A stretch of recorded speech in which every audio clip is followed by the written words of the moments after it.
Binuksan ng Lyceum of the Philippines University ang kauna-unahang esports laboratory at arena sa bansa sa loob ng isang universidad.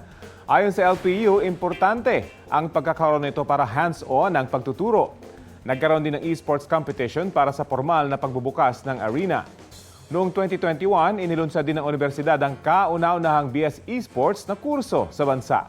Para yan sa mga gusto magkaroon ng karera sa nasabing larangan, hindi lang sa mismong aktual na paglalaro, kundi pati sa pag-organize ng esports events at pag-design ng games. Napapanahon na raw ito dahil unti-unti nang nakikilala bilang sporting event ang esports sa international stage.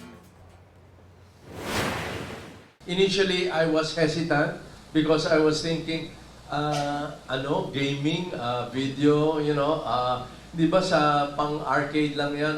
But I realized when they presented, if we want to really be the best in this, we have to continue. Kapuso, alamin ang maiinit na balita. Bisitahin at mag-subscribe sa GMA Integrated News sa YouTube.